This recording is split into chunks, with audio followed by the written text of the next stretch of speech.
Salam sejahtera buat kita semua di sini. Terima kasih atas kehadiran rekan-rekan semua yang sudah menyempatkan waktunya pada acara kita pada hari ini, yaitu seminar workshop tentang quality insurance. Ya, di sini juga kita menggunakan metode seminarnya adalah hybrid ya, di mana kita juga ditemani dengan rekan-rekan kita yang berada pada Zoom. Anda bisa lihat di sana. Saya akan menyapa terlebih dahulu sebelumnya adalah dari Pak Kaprodi Sukabumi dulu nih, Bapak Agung Wibowo. Selamat malam. Baik, Assalamualaikum semuanya. Baik, ini kita Pak ditemani. Dekan juga selamat malam, Pak Didi. Baik, Selamat malam, sehat ya Pak? Sehat. Iya, alhamdulillah. Terima kasih Pak Agung Wibowo. Jadi dengan pasukan kita di sana, jadi rekan-rekan Anda yang ada di PSDKU Sukabumi. Kemudian yang kedua, izinkan saya menyapa rekan-rekan kita yang ada di Tasik. Di sana ada Pak Kaprodinya ya, Bapak Dedi Supriyadi. Selamat malam Pak. Selamat malam. Luar biasa Pak. Sehat ya Pak ya? Sehat. Sehat. Baik Pak. Terima kasih Pak atas kehadirannya di Zoom kita nih. Rekan-rekan mahasiswa kita ada ya Pak ya? Silakan. Kelihatan. Kelihatan Pak ya? Baik Pak, mudah-mudahan rekan-rekan kita yang ada di Tasik juga bisa mengikuti acara seminar kita kali ini. Kemudian yang berikutnya izinkan kami untuk menyapa rekan-rekan kita yang ada di Yogyakarta, yaitu dengan Bu Kaprodi kita yaitu Ibu Anik Andriani. Selamat malam. Ada Bu Jogja ada? Ada Jogja.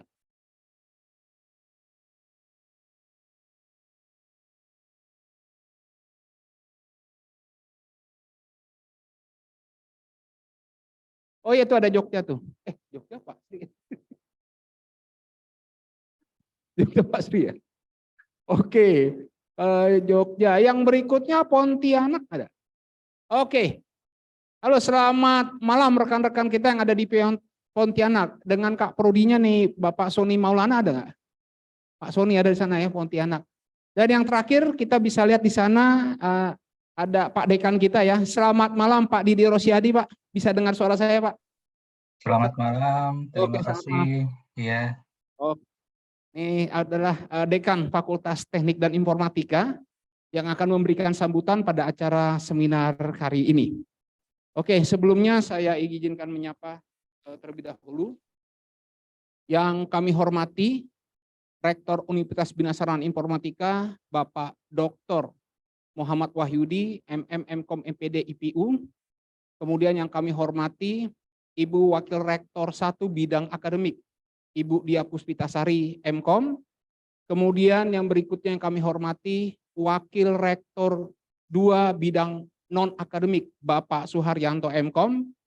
Kemudian tadi sudah kita sapa Bapak Dekan kita ya, Fakultas Teknik dan Informatika, Bapak Didi Rosyadi M.Com. Selamat malam ya Pak ya. Selamat Oke, malam, kemudian terima kasih. menyapa rekan-rekan kita ya Bapak Kaprodi PSDKU dan tidak lupa juga kita mengucapkan terima kasih kepada Kaprodi Kampus Utama Bapak Sriyadi yang tadi sudah hadir ya. Sekarang Pak Sriyadi izin untuk melakukan Zoom. Selamat malam ya Pak ya. Sehat ya Pak ya. Selamat malam, sehat Pak. Baik. Kemudian kami juga menyapa juga kepada Kaprodi PSDKU Sistem Informasi Kampus Sukabumi yaitu tadi Bapak Agung Wibowo. Selamat malam ya Pak ya. Kemudian yang berikutnya Kaprodi Sistem Informasi PSDKU dari Kota Tasikmalaya itu Bapak Dedi Supriyadi. Kemudian dilanjutkan dengan Kampus Yogyakarta nih, Kaprodinya itu adalah Ibu Anik Andriani, tapi belum kelihatan kayaknya Ibu Anik ya Pak ya. Oke, kemudian dilanjutkan dengan Kampus PSDKU dari Kota Pontianak, itu dengan Bapak Sony Maulana dan rekan-rekan yang ada di sana. Selamat malam rekan-rekan ya. Semoga bisa mendengar acara kita pada hari ini yaitu seminar yang bertema Quality Insurance-nya. Oke. Izinkan saya memperkenalkan diri Fernando Besihan yang menjadi moderator pada hari ini yang akan memberikan rundown acara kita pada hari ini. Jadi yang pertama nanti kita akan menyanyikan lagu Indonesia Raya dengan sikap yang sempurna yaitu rekan-rekan untuk berdiri semua. Kemudian dilanjutkan dengan profil dari Universitas Bina Sarana Informatika. Kemudian dilanjutkan dengan sambutan yang akan diberikan oleh Bapak Dekan kita, Bapak Dr. Didi Rosiadi MKOM. Baru dilanjutkan dengan materi seminar kita yang akan dibawakan oleh Bapak Raffi Ferel Alessandro. Luar biasa, ini akan disampaikan terkait dengan materi kita hari ini yaitu tentang workshop quality assurance. Selamat malam ya Pak ya. Oke, demikian susunan acara yang bisa saya sampaikan. Di samping nanti setelah seminar nanti pasti akan ada dokumentasi dan tanya jawab ya. Oke, kita masuk saja untuk acara kita yang pertama yaitu menyanyikan lagu Indonesia Raya. Mari rekan-rekan mahasiswa untuk kita berdiri dengan sikap sempurna sebelum kita menyanyikannya.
Kehadiran revolusi industri 4.0 menjadi tantangan bagi Indonesia, tidak terkecuali di bidang pendidikan. Kehadiran Bina Sarana Informatika sebagai perguruan tinggi yang selalu berinovasi dan kreatif menjadi solusi untuk Indonesia. Akademi Bina Sarana Informatika saat ini bertransformasi menjadi Universitas Bina Sarana Informatika yang berpusat dan kampus utama di Jakarta, dengan memiliki kampus program studi di luar kampus utama di beberapa kota di Indonesia, yaitu Surakarta, Yogyakarta, Purwokerto, Tegal, Tasikmalaya, Sukabumi, Karawang, Bogor, dan Pontianak. Dengan semangat pemerataan pendidikan ke seluruh Indonesia, Universitas Bina Sarana Informatika memiliki program studi yang berorientasi pada kualitas pengajar dan fasilitas penunjang untuk menciptakan sumber daya manusia yang berkualitas secara ilmu dan karakter. Saat ini memiliki 3 fakultas dengan program studi, di antaranya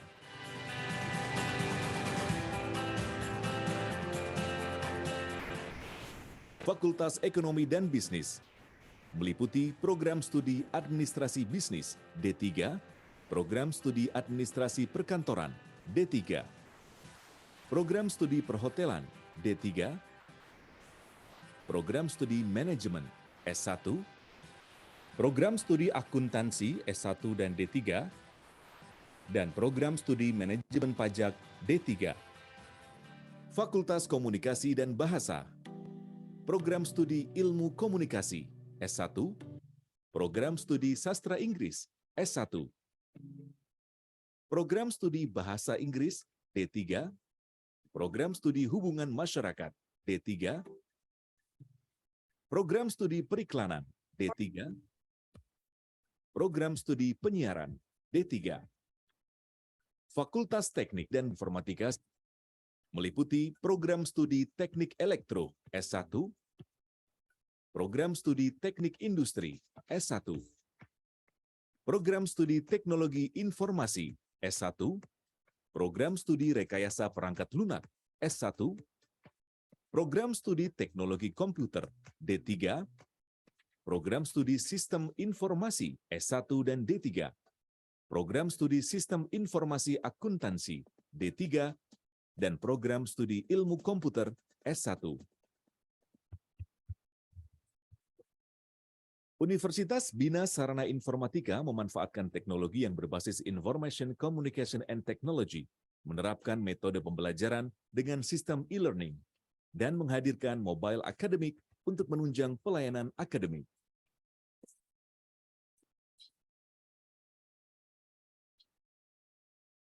Dosen-dosen Universitas Bina Sarana Informatika banyak yang telah memiliki sertifikasi kompetensi sesuai dengan bidang keahliannya, baik di tingkat nasional seperti sertifikat kompetensi dari BNSP, sertifikat Zahir, dan sertifikat Mayop, serta di tingkat internasional seperti sertifikat EC Console, Cisco, dan Mikrotik.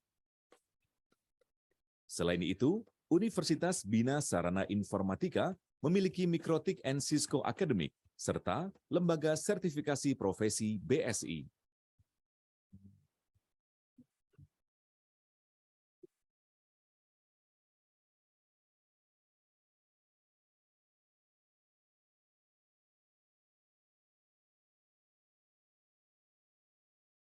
Dengan program studi terakreditasi, Universitas Bina Sarana Informatika menjadi salah satu perguruan tinggi swasta terbesar di Indonesia dengan mahasiswa lebih dari 35.000 dan lulusan lebih dari 200.000 orang.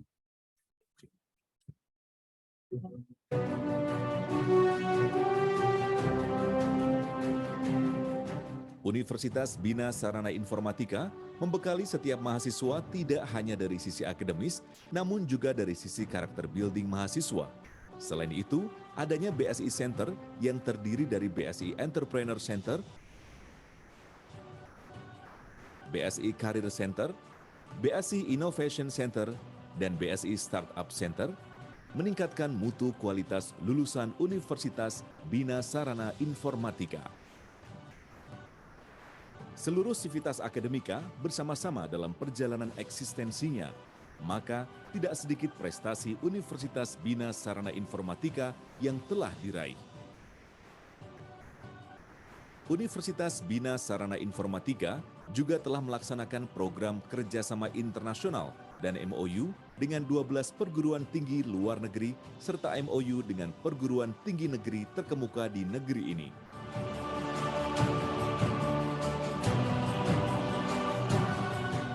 Atmosfer akademik yang bersahabat dalam konteks keilmuan dan kegiatan mahasiswa yang berprestasi dalam tingkat nasional maupun internasional tentunya menjadi kebanggaan untuk Universitas Bina Sarana Informatika maupun bangsa Indonesia.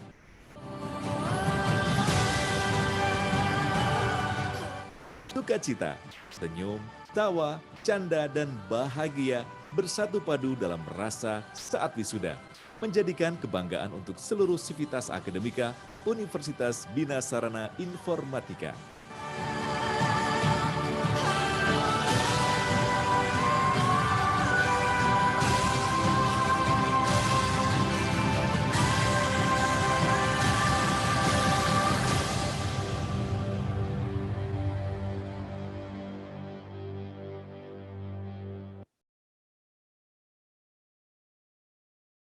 Tes. Baik, kita lanjutkan dengan sambutan dari Dekan Fakultas Teknik dan Informatika, kepada Bapak Dr. Didi Rosiadi MKOM. Waktu dan layar kami persilahkan, Pak. Baik, terima kasih Pak Fernando. Yang terhormat Bapak Rektor Universitas Bina Sarana Informatika, yang terhormat Ibu Wakil Rektor dan Bapak Wakil Rektor bidang non-akademik, yang terhormat para narasumber, di sini ada Pak Suryadi, kemudian Pak Raffi, yang terhormat para kaprodi di kampus utama dan di PSDKU, yang terhormat adik-adik mahasiswa dan peserta hadirin yang saya banggakan. Assalamualaikum warahmatullahi wabarakatuh. Selamat malam, salam sejahtera dan sehat selalu untuk kita semua. Pertama-tama kita panjatkan puji syukur kehadirat Tuhan Yang Maha Esa yang sudah memberikan kesehatan kepada kita sehingga kita dapat berkumpul di dalam agenda workshop Quality Insurance. Perlu kita ketahui bahwa suatu produk ketika diciptakan itu jarang yang bisa langsung sempurna. Pasti terdapat error, kemudian bug, freeze, dan kesalahan lain. Oleh karena itu, perlu adanya pengujian atau pengecekan agar produk itu dapat diperbaiki, dibuat ulang, atau diubah sampai mencapai kualitas terbaiknya. Nah, bahwa di sini orang yang bertugas melakukan hal tersebut itu adalah quality insurance. Jadi posisi ini dibutuhkan di hampir setiap perusahaan, terutama perusahaan di bidang teknologi informasi. Nah, seperti yang kita ketahui bahwa perkembangan teknologi itu membuat banyak bisnis yang membuat aplikasi dan website sendiri. Bahwa profesi quality insurance itu mungkin masih asing di sebagian telinga. Karena itu, mari kita simak penjelasan dari para narasumber sehingga adik-adik mahasiswa mendapatkan ilmu yang bermanfaat, terutama nanti setelah selesai dari Universitas Bina Sarana Informatika. Bahwa quality insurance itu merupakan serangkaian proses sistematis untuk menentukan apakah suatu produk atau jasa memenuhi syarat yang ditentukan. Bahwa QA menentukan dan menetapkan persyaratan untuk membuat atau mengembangkan produk tertentu agar memiliki kualitas yang baik. Demikian sambutan dari saya. Dan dengan bacaan basmalah, Bismillahirrahmanirrahim, workshop Quality Insurance dibuka secara resmi. Terima kasih atas perhatiannya. Wabillahi taufiq wal hidayah. Wassalamualaikum warahmatullahi wabarakatuh. Terima kasih atas sambutannya Pak Dekan, Pak Didi Rosiadi. Baik, ini sebagai pengantar, tadi Pak Didi sudah katakan ya, jadi ada yang namanya pengujian ya di quality assurance kita ini. Oke, sebelumnya saya ingin menyapa dulu rekan-rekan kita di sini. Boleh tanya dulu, ada yang dari BSI Kampus 98? Nggak ada. Oke, yang berikutnya, kalau yang dari Bekasi ada? Oke, banyak juga Bekasi ya. Ini tadi siang datang juga. Oke, luar biasa, mantap. Tepuk tangan untuk kawan-kawan kita dari Bekasi ya. Oke, tetap semangat ya. Oke, yang berikutnya, ada yang dari Bekasi itu dekatnya ke Cibitung ada? Cibitung nggak ada. Kaliabang? Nggak ada juga. Ada yang Cikarang? Oh, Cikarang ada. Luar biasa, berdua aja deh. Oke, luar biasa. Anda tidak kalah dengan kita, rekan-rekan kita yang ada di Bekasi ya. Baik, sekarang kita menginjak yang berikutnya lagi, dekatnya Kaliabang itu ada Pemuda. Ada yang dari Pemuda? Oke, good, Pemuda ada ya. Oke, Pemuda ada. Kemudian kita coba yang ke wilayah barat agak jauh sedikit. Cengkareng ada? Wah, luar biasa. Tapi tetap ada tadi ya. Ikut yang tadi siang ya. Oke, luar biasa. Kemudian kalau Cengkareng ada, Tangerang?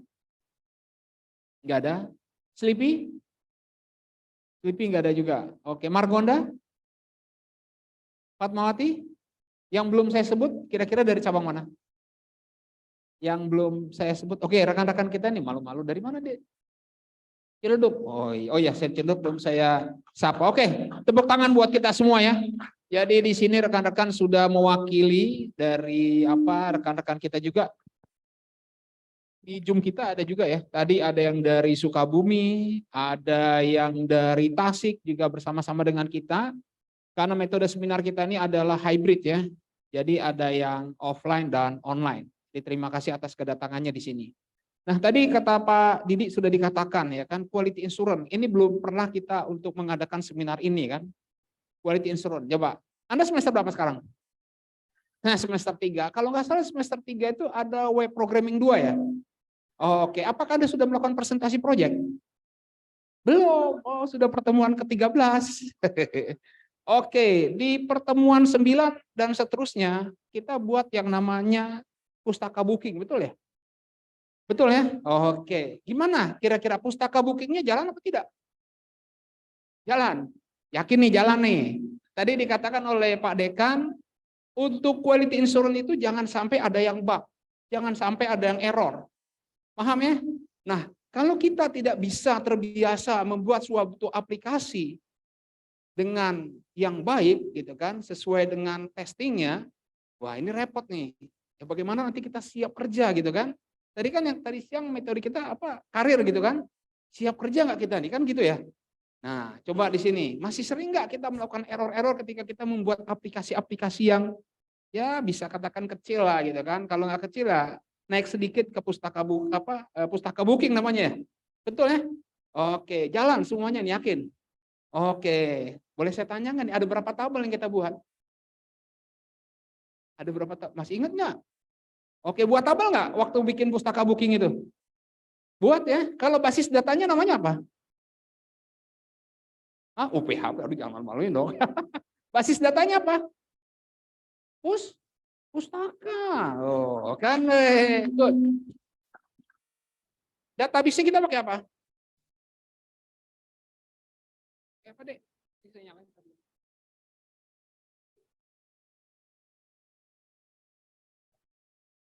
Apa? Database pakai apa kita?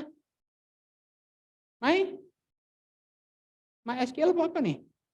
Kok ragu-ragu? Wah, gimana nih?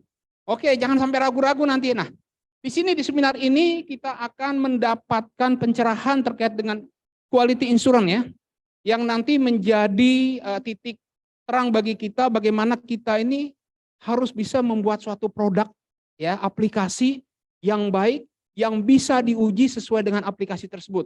Sehingga nanti hasil dampaknya adalah meningkatkan kepercayaan end user. End user ini siapa di sini? Coba saya tanya, yang menjadi end user itu siapa? Aduh, siapa? End user di sini siapa? Aduh. Nggak tahu. Aduh, jangan malu-maluin dong dengan ini kita nih, narasumber kita nih. Aplikasi itu akan dipakai oleh end user. End user itu siapa ya? Ya? Mahasiswa ya? Aduh, masa sih mahasiswa nih? Wah, nanti narasumbernya ngetes kita nih kalau gitu. Siapa end user siapa? Una. Waduh, kita nih gimana? Masa kalau kata end user apa asing ya?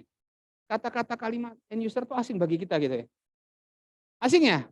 Waduh, oke, baik. Sebelumnya saya akan undang narasumber kita yaitu Bapak Raffi Farel Alessandro untuk ke depan, Pak. Mari, Pak. Oke, beliau yang akan memberikan seminar kita terkait dengan workshop quality assurance ya di hari ini. Oke. Jadi beliau ini akan memberikan sedikit memberikan share pengetahuannya terkait dengan quality assurance ini. Mudah-mudahan rekan-rekan semua menyimak ya kan, kemudian mendapatkan pengetahuan terkait dengan materi seminar kita hari ini ya. Dan jangan lupa juga Anda nanti saya persilakan untuk bertanya ya. Baik yang ada pada ruangan ini maupun rekan-rekan kita yang ada di Zoom ya. Jadi kami berikan kesempatan kepada rekan-rekan semua untuk bertanya terkait dengan quality assurance ini. Sebelumnya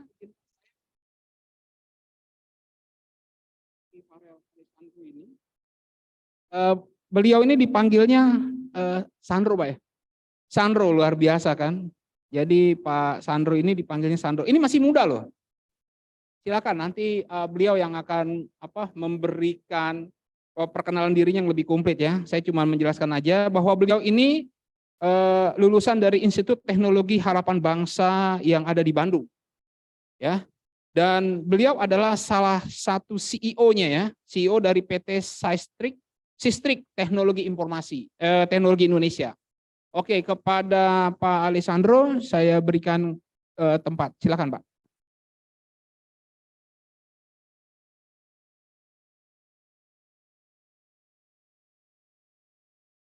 Terima kasih Pak Fernando buat kenalannya. Halo semuanya, perkenalkan saya Andro, ya biasa dipanggil Andro, saya CEO di Sisterik. Mungkin saya coba kenalin sedikit tentang Sisterik ya.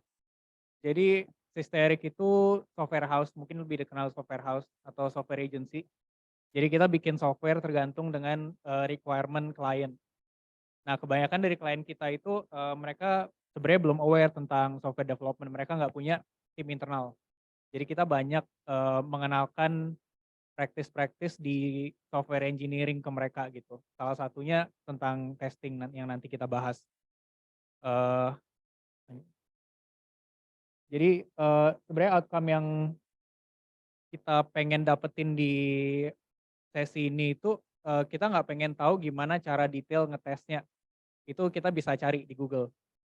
Tapi kira-kira di sini harapannya kita bisa dapet gimana cara kita develop software, terus gimana cara kita make sure quality-nya itu sesuai dengan ekspektasi dari user gitu. Nah dari sini jadi nanti kita akan bahas pertama SDLC buat refresher. Di semester 3 udah belajar SDLC ya Pak ya? Udah ya? Semester 2 ya? Oke, dari ntar ada touch up tentang SDLC, terus tentang testing, gimana kita biasa testing secara manual, flow-nya kayak gimana, challenge-nya apa aja. Dan nanti kita mulai lanjut ke lebih ke automated test. Gitu. Jadi tren ke depannya akan seperti itu. Next. Ini pertama kita sekarang discuss gimana kita biasa develop software. Nah, ini ada SDLC, mungkin sudah pada tahu. Jadi ada proses besarnya itu. Ini secara general ya. Jadi dalamnya mungkin pernah dengar waterfall, spiral, agile, macam-macam ya. Nah, pertama ada planning. Planning itu sebenarnya lebih ke ideation. Jadi kita baru ada ide, oh kita mau bikin let's say e-commerce kayak Tokopedia. Nah, defining dan designing itu dia sudah mulai buat defining requirement secara detail. Dari situ, mungkin nanti saya bahas tentang user story dan lain-lain. Nah setelah di define requirement-nya, biasa ada yang pakai kelas diagram, macam-macam. Ada yang UI, wireframe, ada yang ya high fidelity, low fidelity. Nah selanjutnya kita mulai building. Setelah itu testing, setelah itu kita deploy. Sebenarnya cycle-nya sama semua seperti ini. Kalau waterfall, kalau pernah dengar itu kan cycle-nya panjang, bisa jadi 6 bulan, bisa 12 bulan. Next gen. Nah ini biasanya yang sekarang sering dipakai itu agile. Sebenarnya cycle-nya sama, cuman ini lebih pendek. Secara cycle sama, cuman mindset-nya agak beda. Jadi dari agile itu ada value dan principle-nya. Nah jadi ini agile ya mindset. Itu ada agile value, agile principle, terus di dalamnya itu ada beberapa agile framework. Contohnya Kanban, Scrum, Safe. Safe itu Scaled Agile Framework. Biasanya dipakai di enterprise yang udah besar. Itu lebih ada karakteristik corporate di situ. Jadi dokumentasi segala macam itu bakal lebih detail, compliance dan lain-lain. Next gen. Nah ini 12. Sorry kayak skip slide. Nah ini ada 4 core values. Semoga kelihatan. Intinya itu ada 4 individual interaction over individual interaction over process and tools. terus breaking software over comprehensive documentation, customer collaboration over contract negotiation, sama responding to change over following a plan. Sebenarnya ada poin-poin terakhirnya dari Agile, kalau ada pernah baca Agile Manifesto. Nah itu sebenarnya kalau di Agile Manifesto dia bilangnya di kiri sama di kanan. Jadi kiri itu individual interaction, di kanan itu contohnya yang processes and tools.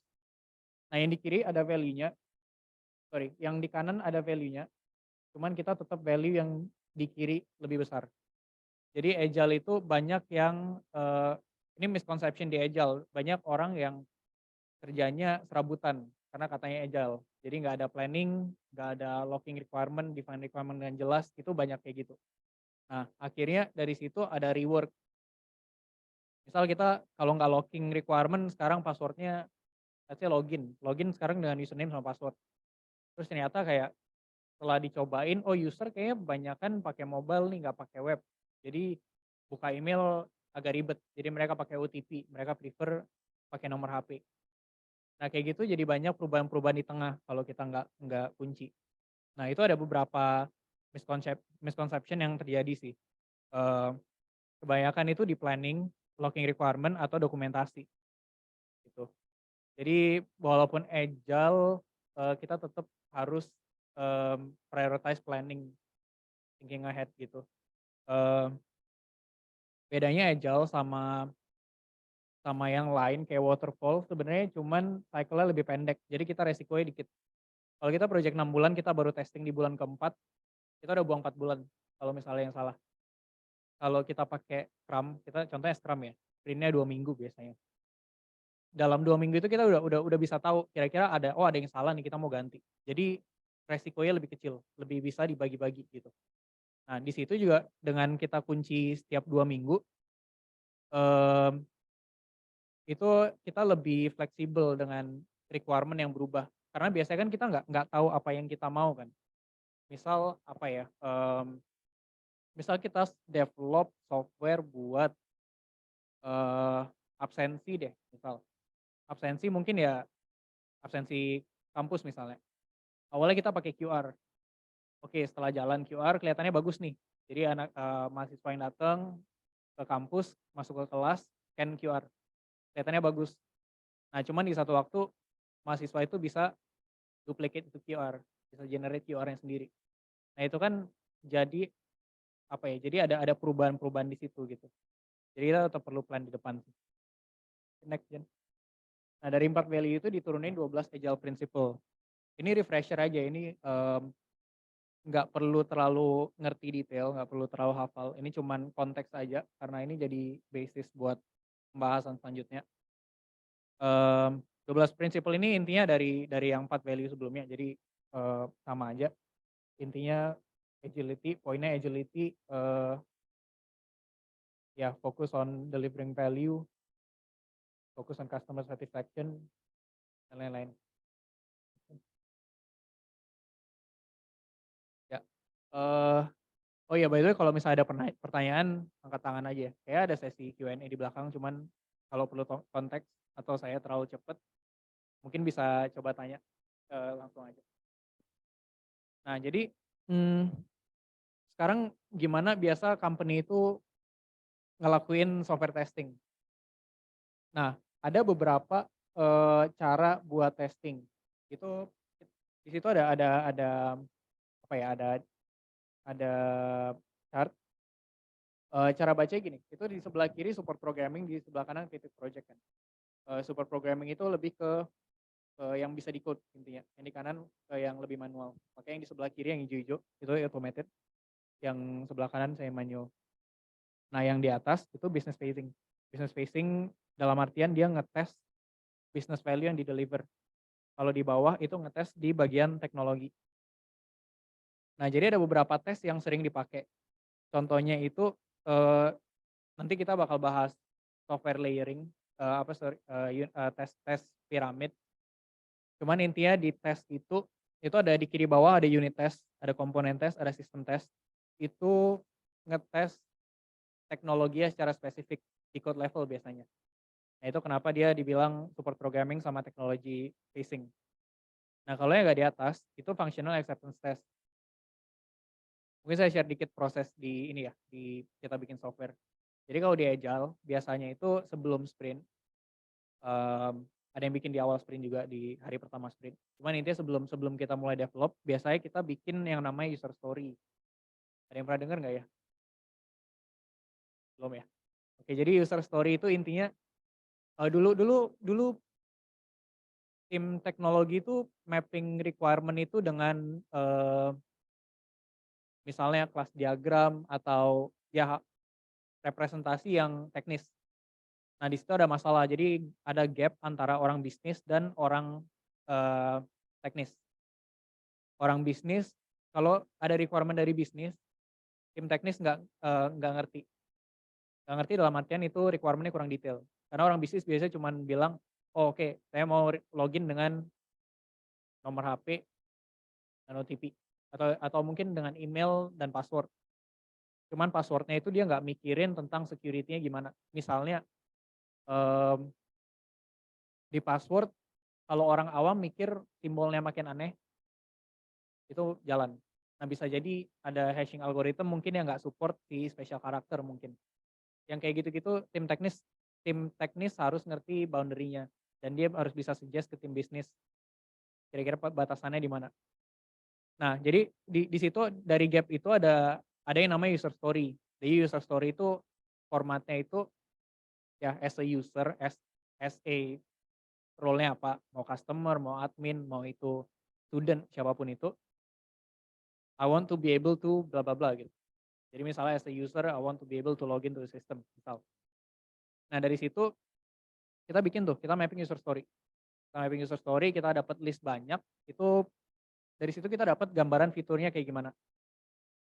Nah, setelah itu kita bikin namanya acceptance criteria. Jadi dari user story kita bikin acceptance criteria.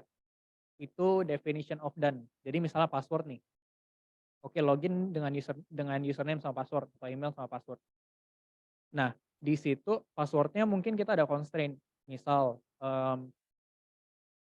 alphanumeric minimal 8 karakter, harus ada simbol, misal. Nah, itu di-define di acceptance criteria. Nah, dari acceptance criteria itu, ntar kita bikin test case sama test skenario. Nah, buat detailnya mungkin ntar bisa di googling. Ini kita coba bahas flow gedenya dulu. Jadi goalnya kita bukan biar ngerti gimana cara ngelakuinnya, cuman biar kita ngerti arahnya kemana dan apa yang harus kita cari. Jadi kalau buat dari acceptance criteria itu kan kita udah bisa lihat dong, loginnya pakai email. Itu definition of done ya, itu bisa jadi dari perspektif bisnis. Jadi misalnya kalau passwordnya salah, kita mau di display pop-up yang bilang login failed karena password salah. Atau kita cuma bilang login failed, kita nggak kasih tahu kenapa. Nah, itu dari sisi bisnis, masukin ke acceptance criteria. Nah, dari situ ntar kelihatan batasan-batasannya dari sisi bisnis itu kayak gimana. Dia pengen bikin software-nya kayak gimana. Nah, biasa dari QA, setelah itu dia translate si acceptance criteria itu ke test case sama test skenario. Test skenario misalnya login sukses gitu. Ada beberapa cara bagi buat bagi tes skenario. Cuman misal kita ada skenario buat login dengan username dan password. Nanti kita cek beberapa test case, misalnya username salah, password benar. Username benar, password salah. Atau dua-duanya salah, atau dua-duanya benar. Nah, tiap kombinasi ntar kita tes. Nah, itu ntar ada jadi test case. Nah, buat di awal, biasanya itu kita testingnya itu manual.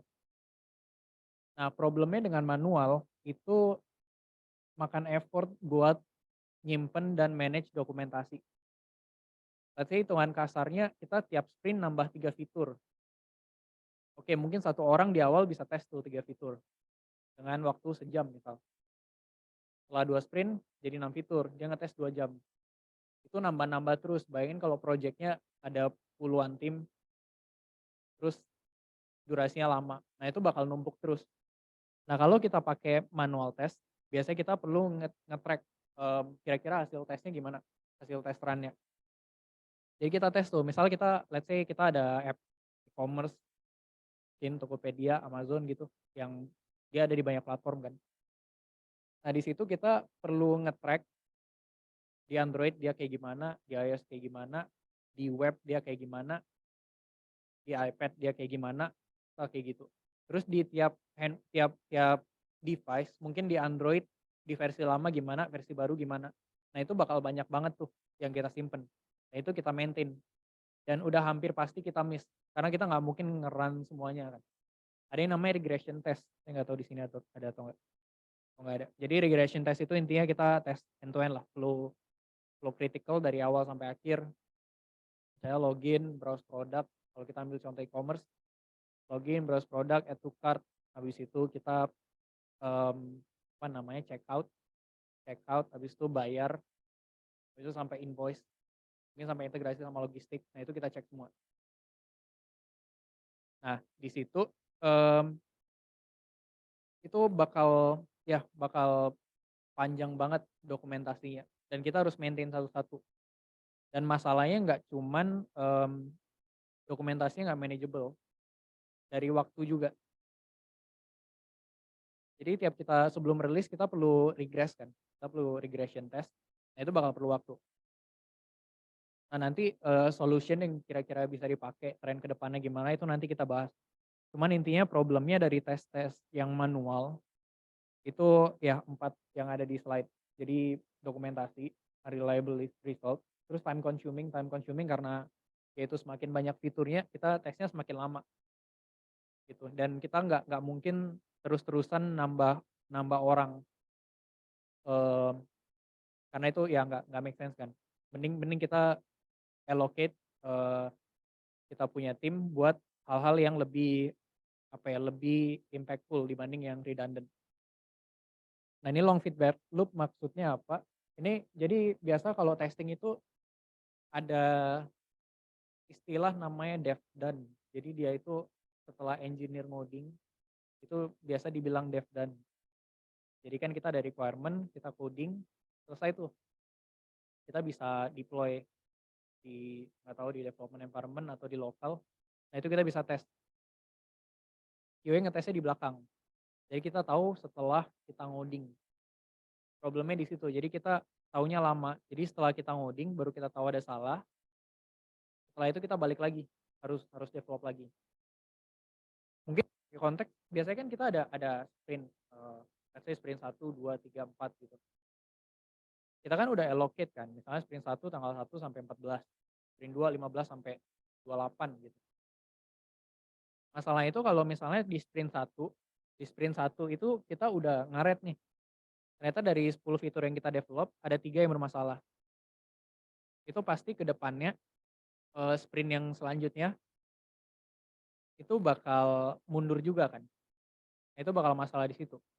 Makanya kenapa kita kalau bisa kita prefer feedback loop yang cepat. Jadi kita semakin cepat tahu bug semakin bagus. Cuman balik lagi value-nya itu di solving bug bukan detecting bug. Itu nanti kita bahas lagi. Nah, selanjutnya jadi apa yang kita perlu kejar? Ya kita harus kalau secara ideal kita perlu automated test suite. Jadi ya antara kita bahas ada end to end test, ada unit test, ada integration test. Itu masing-masing ada tujuannya sendiri. Nah, terus kita harus kalau bisa automated test idealnya itu yang cepat. Karena kalau lama ya sama aja gitu. Dan harus gampang di-maintain. Karena biasa isunya dari tes automated test itu test suite-nya nggak ke-maintain. Sama kayak kita manual test, kita nggak ke-maintain hasil tesnya. Kalau automated biasa tuh isunya kita nggak ke-maintain si test case-nya. Mungkin nggak ke-update. Mungkin yang tadinya kita passwordnya, mungkin jangan password, mungkin yang tadinya loginnya by username sama password, ini ganti jadi email sama password. Mungkin ada beberapa part di software yang kita nggak ganti dengan requirement yang berubah. Nah itu bisa jadi masalah gitu. Jadi kalau bisa kita bikin test suite yang maintainable. Nah selanjutnya jadi gimana cara kita tahu kalau kita udah approach di software testing itu udah ke arah yang benar. Sambil kita tunggu. Oh, itu kayaknya harus dibalikin back dulu baru maju lagi. Tadi sempet gitu. Nah, jadi kita ada metrik. Biasanya kita fokusnya ke metrik. Kenapa kita perlu metrik? Karena kalau kita nggak ukur, kita nggak tahu kurangnya kita di mana. Jadi kita perlu datanya. Nah, mungkin balik lagi ke yang tadi. Tadi itu ada beberapa tes kan. Ada unit test, ada intinya yang perlu diingat itu ada unit test, ada integration test, ada end-to-end test. Ada komponen test juga yang di tengah. Intinya sebenarnya ada 3 layer, ada unit, ada integration, ada end-to-end. Nah, di setiap tes itu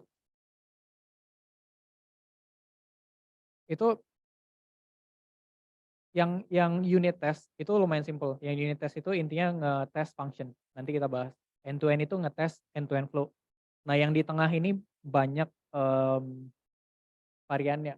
Jadi ada integration test. Contohnya kita integrasi database. Jadi kita connect ke database itu di tes. Nanti itu dibahas lagi. Ada juga API test. Pada pernah bikin API nggak ya? Pernah bikin API nggak ya? Pada aware nggak? Belum? Oke, jadi gini, di backend di software kan ada backend, ada frontend. Frontend bisa web, bisa mobile. Backend itu yang ngurusin data kan, ngurusin server. Jadi business logic semua di belakang tuh, itu di backend. Nah, gimana cara backend sama frontend ngobrol? Itu ada namanya REST API. Mungkin ntar bisa di googling, soalnya itu lumayan valuable sih. Kalau mau jadi engineer, itu harus tahu sih. Nah, di 2 itu biasanya komunikasinya dengan REST API. Nah, biasanya kita tes tuh. Jadi backend sama frontend tuh punya agreement, punya kontrak gitu. Jadi kayak, oh dari frontend kita pengen dong kalau kita kirim A, kita terima B gitu. Jadi itu udah harus sudah pasti. Nah, API test itu kita make sure kita dapat B, bukan dapat C gitu. Intinya kayak gitu. Intinya cuman komunikasi backend sama frontend, gimana cara kita make sure itu tuh sudah sesuai. Nah, di situ kita biasa buat testing, biasa kita ukurin tuh. Jadi ini poin 1, ini yang di bold, ini ada 7 poin, cuman yang di bold itu yang kita pakai di Sisterik. Ada beberapa, cuman tergantung use case. Kita belum tentu perlu semua metrik kan. Nah, yang pertama itu defect yang ditangkap di semua automated test layer. Itu bisa unit test, bisa integration test, bisa API test, bisa end-to-end test, itu macam-macam. Nah, kita pengen lihat di situ. Atau biasa orang pengen ngukur, jadi kalau kita develop software, itu biasanya ada 3 environment. Development, staging, sama production. Development itu kita buat developer ngerjain. Development itu udah pasti yang paling latest. Jadi kalau engineering coding, setelah itu di-deploy langsung ke development. Nah, di situ QA ngetest biasanya. Nah, setelah sprint selesai tuh satu potongan dari fitur yang kita mau bikin, itu kan sudah selesai. Jadi development 2 minggu itu udah selesai. Kita naikin tuh ke staging. Gunain staging buat apa? Staging itu buat simulasiin production. Jadi di development itu mungkin ada data kotor. Di production mungkin ada beberapa data yang dari ini. Jadi kalau di development bisa aja datanya dihilangin terus. Ini contoh simpelnya. Jadi tiap deploy datanya dihilangin, tiap deploy datanya dihilangin. Kalau di production bisa aja kita ada fitur data-data dari peninggalan fitur-fitur lama masih ada di situ. Contohnya ada kolom, ada satu kolom, kita bikin satu kolom baru di database. Kolomnya not null. Sedangkan data lama nggak ada value-nya. Data baru yang masuk itu udah pasti ada value-nya dong, karena kita udah lewat app kita yang pakai fitur baru kan. Nah, sedangkan di app lama, di versi lamanya itu, let's say kode pos deh. Sebelumnya kita nggak perlu ngirim kode pos buat ngirim barang. Sekarang kita perlu ngirim. Nah, data lamanya diapain? Nah itu kita simulasi ini di staging biasanya. Jadi mungkin data lamanya nggak tahu, mungkin dikasih string kosong, mungkin kita populate manual. Nah itu banyak cara. Cuman intinya staging itu buat simulasiin dengan data production gitu. Nah biasanya kita juga pengen ngukur nih development bug ada berapa banyak, staging bug ada berapa banyak, production bug ada berapa banyak. Dari situ ntar kelihatan tuh. Harusnya production bug nggak banyak. Kalau production bug ada banyak, biasanya ada isu di staging. Nah kalau di staging bugnya ada banyak, biasanya ternyata ada perbedaan nih antara production sama development. Mungkin servernya beda, speknya beda, nah itu ada macam-macam. Nah itu kita bisa tes gitu. Nah yang kedua ya, yang 2 sama 3 itu ngomongin performance dari biasa jadi KPI. Apa ya? KPI itu gimana cara kita ngukur performance dari tim lah, dari karyawan. Nah itu biasa kita ukur dengan seberapa cepat mereka publish changes baru ke production kan. Seberapa cepat mereka bawa fitur baru ke user, ke end user. Nah kalau nomor 4, ini biasanya di staging atau development, karena ini sebelum production. Kita pengen ukur. Ini sebenarnya nyambung sama poin 1. Nah kalau nomor 5 ini ada namanya test coverage. Jadi kalau belajar unit test, mungkin ntar lihat tutorial di YouTube atau baca-baca di Medium atau di mana, itu biasanya mereka bakal ngomongin test coverage. Jadi ya test coverage itu berapa banyak skenario atau berapa banyak apa ya branch yang kita tes, yang udah kita tes, yang udah ke cover dengan tes.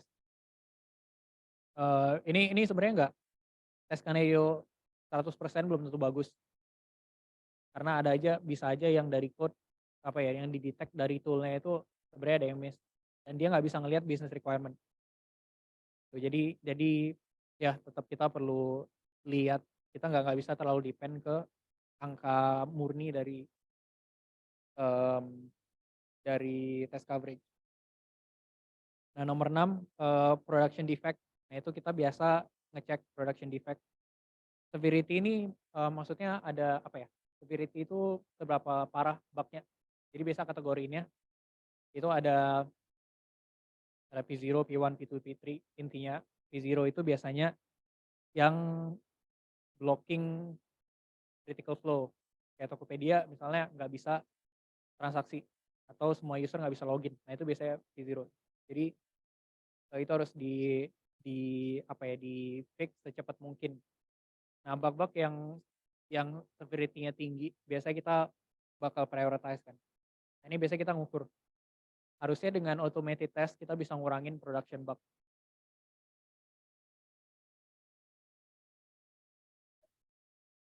Nah, tadi masalah di sebelumnya itu kan kita ini isunya itu kita feedback loop-nya panjang nih.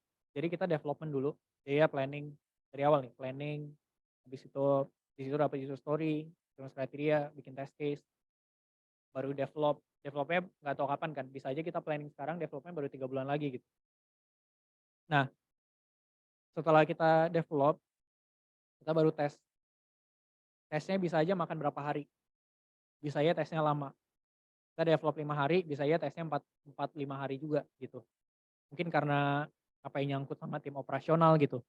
Nah, jadi kita itu bakal kesulitan. Nah, yang kita coba cari itu feedback loop yang cepat. Jadi dengan itu kita bisa tahu kalau ada isu secepat mungkin. Nah, kita perlu dia yang fast, reliable, sama isolate failure. Ini ntar kita bahas lagi kira-kira kayak gimana implementasi ya. Cuma kita perlu yang cepat.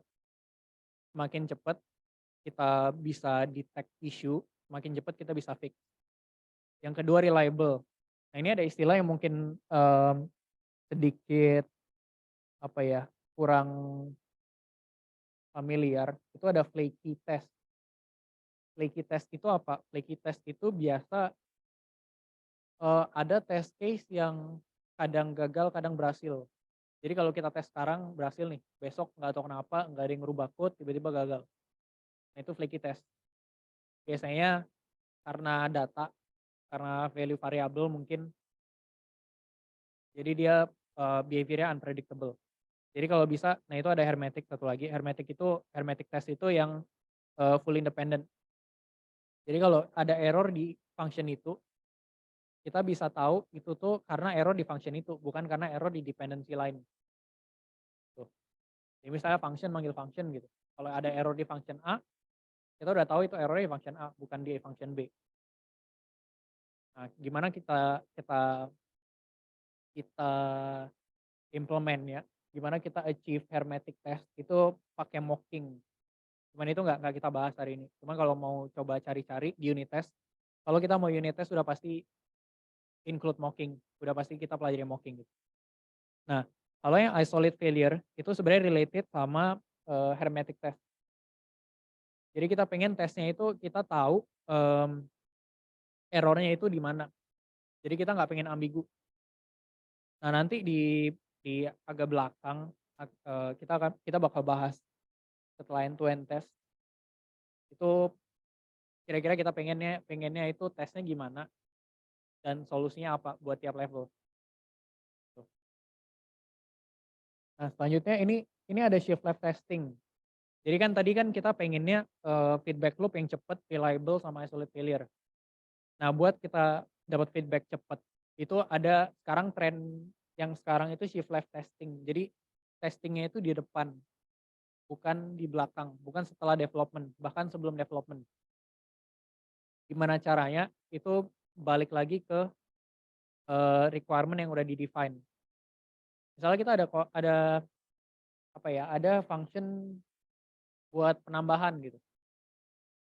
Misalnya kita kasih variabel 1 sama 2, hasilnya 3. Kita kasih variabel 3 sama 5, hasilnya 8 gitu. Kita kan udah tahu di depan tuh. Kita udah bisa bikin test case-nya. Itu bakal gagal, itu bakal merah tuh. Cuman kita udah bisa tes. Nah, kenapa itu bisa valuable padahal kita belum develop? Nah, itu nanti kita discuss lagi di belakang di unit testing. Cuma intinya dari shift left testing itu kita ngetesnya di depan, bukan di belakang. Jadi kita lebih ke prevent, bukan detect. Itu value-nya di situ. Kalau kita detect, kita taunya di belakang. Bisa jadi udah production, bisa jadi kita udah disubmit ke QA, udah disubmit ke ke tim bisnis buat demo. Itu kan udah ada waktu yang kebuang tuh. Udah ada waktu yang kebuang buat demo, udah ada waktu yang kebuang buat bug fix-nya.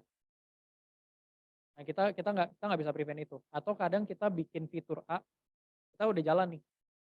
Bulan kemudian kita bikin fitur B, ternyata nyenggol fitur A. Nah, biasanya kita kalau engineer ngoding itu kita biasa nggak ngetes fitur-fitur lain. Kalau nggak waktunya habis kan. Nah, dengan kita testing, kita pakai automated test, kita pakai unit test, integration test, end-to-end test, itu kita bisa prevent itu. Gitu. Jadi kita tiap kita mau publish code, kita mau push ke Git, itu daripada pernah pakai Git nggak ya? Cuman intinya Git itu central repository. Jadi kalau engineer kerja remote, Google Drive. Nah, sekarang kan pakai kalau ngerjain tugas kelompok kita pakai Google Docs, pakai Google Drive, semua kolaborasi di situ, di submitnya di situ kan. Nah kalau Git itu buat code. Nah Git buat code, ntar kita submit di situ. Nah pas kita submit, kita pengennya sebelum submit itu kita udah verify. Ini code-nya udah benar belum ya? Kita ada nyenggol fitur lama nggak ya? Atau ada changes dari teman kita yang senggol nggak ya? Mungkin ada develop fitur yang sama gitu. Bukannya sama, mungkin yang masih mirip. Mungkin yang satu develop login, yang satu develop register. Itu kan masih agak mirip-mirip kan. Nah mungkin ada isu di situ gitu. Nah kalau ada tes, hopefully kita bisa verify kita bisa prevent problemnya sebelum itu kejadian. Nah poinnya shift left testing itu. Jadi kita taruh di depan, nggak di belakang. Nah sebenarnya poin intinya itu kalau lihat di sebelah kanan, yaitu test everything, test every time, test early. Nah poinnya di test continuously. Itu tren yang ke belakang. Di slide-slide selanjutnya juga kita bakal bahas itu. Nah yang kelima, involve tester in every stage. Jadi sebelumnya itu QA cuma tahu di belakang. Di belakang dan di depan. Jadi pas planning, mungkin dia kasih tahu, oh kita pengen ngetesnya ABCD gitu. Salah password, login tadi. Kita pengen ngetes passwordnya huruf kecil semua, huruf gede semua, angka semua. kombinasinya gimana, mungkin dia di depan dan dia tahu lagi di belakang. Nah, kita pengennya kita involve tester di semua stage. Nah, itu nanti kita bahas. Nah, cuman ada ya kalau lihat di yang how to start itu ada ada TDD, BDD sama ATDD. Itu apa? TDD test driven development itu nanti kita bahas.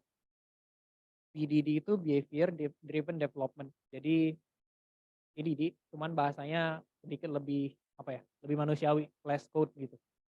Jadi itu bahasanya lebih apa ya? Lebih kelihatan, lebih dimengerti sama bisnis karena ada konteksnya. ATDD ya mirip acceptance test driven development, mirip-mirip BDD. Nah, jadi kita pengennya itu integrasiin tester sama developer. Nah, itu gimana? Ntar kita bahas. Nah, mungkin ini konteks ya. Jadi ada tren sekarang itu DevOps, kalau pernah dengar. Jadi dulu itu development itu departemen sendiri, di situ ada software engineer, di situ mungkin ada nggak tahu deh, mungkin ada sistem analis, mungkin ada ya backend engineer, mobile engineer, semua di situ. Ada satu lagi tim operation. Tim operation itu ngurusin infrastructure engineer, DB admin. Nah, itu dipisah tuh. Problemnya apa? Problemnya orang mulai mikir, oh tugas gua itu cuman ngoding. Tugas gua cuman ngoding, deploy itu urusannya tim operation. Di situ ada gap tuh. Di situ ada gap. Itu sering ada apa ya? Sering ada problem di tengah-tengah. Ya kayak semua case handover kalau kita kasih kerjaan ke orang, biasa ada friction, kepentingannya kita nggak kita pikirin, kepentingannya mereka kita nggak pikirin atau sebaliknya. Nah, problemnya di situ. Jadi di situ ada gap, ada gap dari beberapa pihak. Nah, sekarang banyak yang ngegabungin apa ya? Tren kedepannya itu lebih ke ngegabungin development sama operation. Makanya ada role namanya DevOps. Jadi DevOps itu DevOps engineer biasanya itu biasanya backgroundnya dari software engineering atau dari infrastructure engineering, dia belajar software engineering atau sebaliknya. Nah, dari situ dia bisa ngelihat tuh perspektif dari engineering gimana, perspektif dari operation gimana. Nah, kita mulai gabungin. Sebenarnya ada satu lagi sekarang DevSecOps. Karena biasa development udah kelar, deploy udah oke, udah aman, udah jalan fiturnya, tapi security-nya nggak compliant gitu. Jadi biasanya ya ada DevSecOps. Cuma intinya sama, intinya integrating role-role yang berbeda. Nah, ini ada beberapa prinsipnya. Yang pertama holistic thinking. Nah, itu yang tadi kita harus mikir tentang sistem keseluruhan. Jadi nggak cuman bagian gua gitu. Jadi kita perlu mikirin value-nya ke deliver atau enggak. Nggak cuman kayak kerjaan kita udah kelar atau belum. Gitu, karena biasa ya developer ngoding mungkin susah dikonfigure, tim operation susah buat ngedeploy, nah itu bakal jadi masalah. Nah, yang kedua ada iterative and incremental. Ini balik lagi ke agile, temanya sama, intinya feedback loop-nya cepet. Jadi kita increment kecil-kecil, kita submit-nya kecil-kecil. Ketiga automated self-service, ya CI/CD. Keempat kolaboratif sama continuous. Nah, kolaboratif itu yang tadi, jadi development sama operation, itu digabung jadi satu. Jadi kita motong itu silo. Silo itu apa ya? Silo itu biasanya beda kepentingan. Silo itu kayak department atau apapun satuan yang punya kepentingan sendiri. Nah, itu kalau bisa kita break. Kenapa? Biar semua bisa kolaborasi. Biar enggak bagian kita udah kelar nih, ini tinggal bagian mereka. Nah, itu bakal memperlambat. Nah, sebenarnya pilarnya ada 3, continuous testing, continuous integration, sama continuous delivery. Yang kita bahas hari ini continuous testing. Continuous integration sama delivery, mungkin ada yang pernah dengar CI/CD. Kalau pernah dengar ada build, test, deploy, jadi nge-build-nya automated, test-nya automated, deploy-nya automated, nah itu CI/CD. Cuman yang hari ini kita bahas continuous testing. Di sini ada pertanyaan nggak ya? Cepetan nggak? Ya. Ya.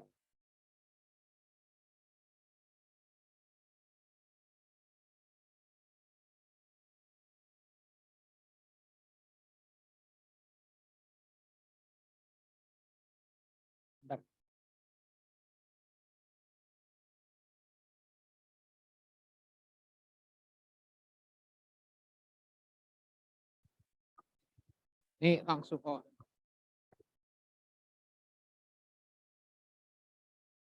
Nama saya Ali Mahadir dari UPSI Ciledug. Saya mau tanya, apakah penetration testing termasuk dalam quality assurance untuk sekarang kelayakan website untuk go public, nggak hanya dalam function yang sempurna, tapi dalam hal keamanan jaringan juga perlu diperhatikan. Gimana sorry, di depan ada apa testing? Apakah penetration testing termasuk dalam quality assurance untuk sekarang kelayakan website untuk go public, nggak hanya dalam function yang sempurna, tapi dalam hal keamanan jaringan juga perlu diperhatikan.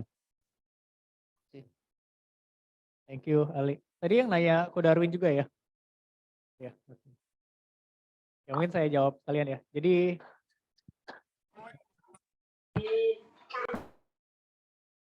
ya, good question. Jadi ya ini kan DevOps, biasa yang kita integrate satu lagi DevSecOps. Cuman itu tetap biasanya nggak include penetration testing. Jadi DevSecOps itu part security-nya, dia cuman scanning code vulnerability, intinya cuman scanning. Jadi ada, kalau pernah dengar SQL injection, cross-site scripting, ya gitu-gitu. Nah itu biasa kita coba prevent, kita lihat dari code. Pen testing biasa di luar. Pen testing itu biasa itu dipakai untuk compliance. Jadi kayak bank, kayak fintech, itu biasa mereka perlu ada report hasil pen testing. Nah itu biasa nggak dikerjain rutin. Kenapa? Karena mahal.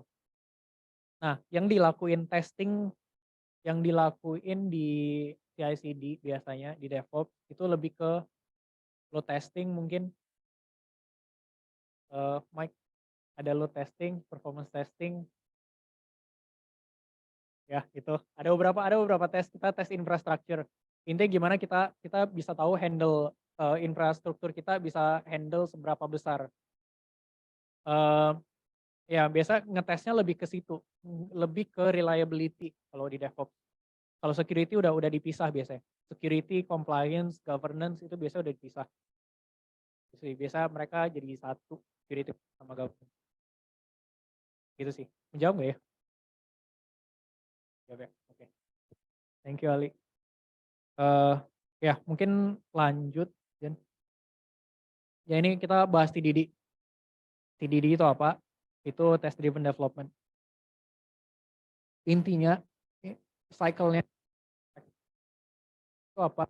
Itu kita develop test yang gagal.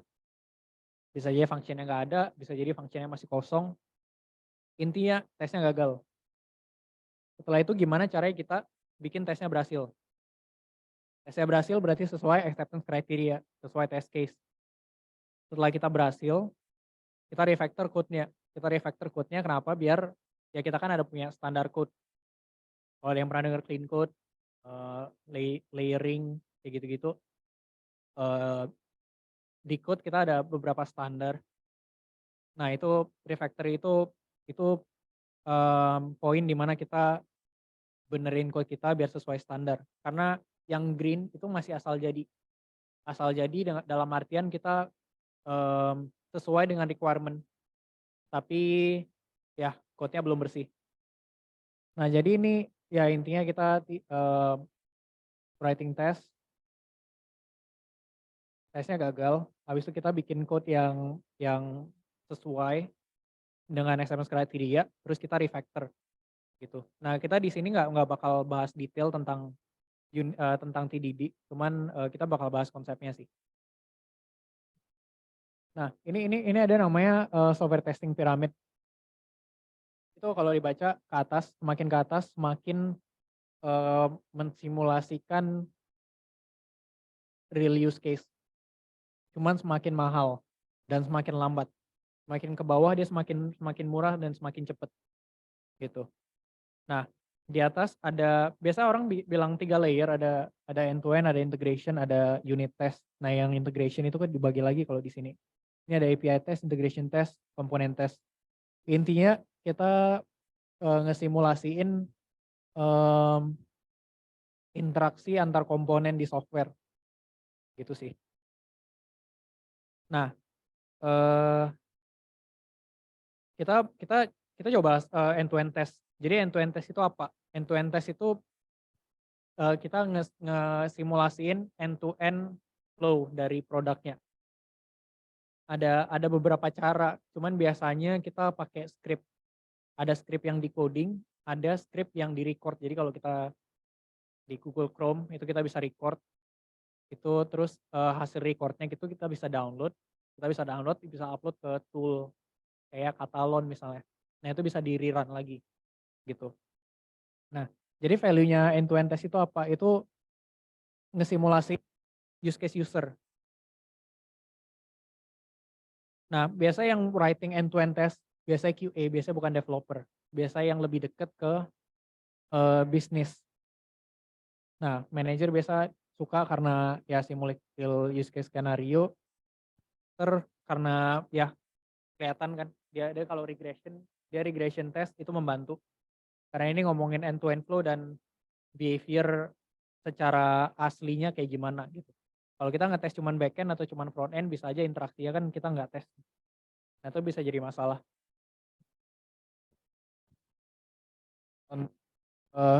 Itu singkat. Ini contoh end to end test. Kelihatan nggak ya? Jen mungkin bisa di zoom deh.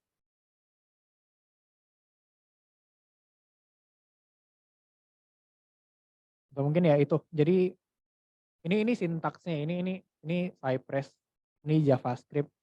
Ada yang namanya describe itu judul test case atau test skenario. Test skenario. Kalau yang it biasanya judul test case. Di dalamnya biasanya ada assertion. Nah kalau yang di test case ini dia ngevisit URL yang ada di atas, terus dia ngeklik atau komponen type, itu dia .click.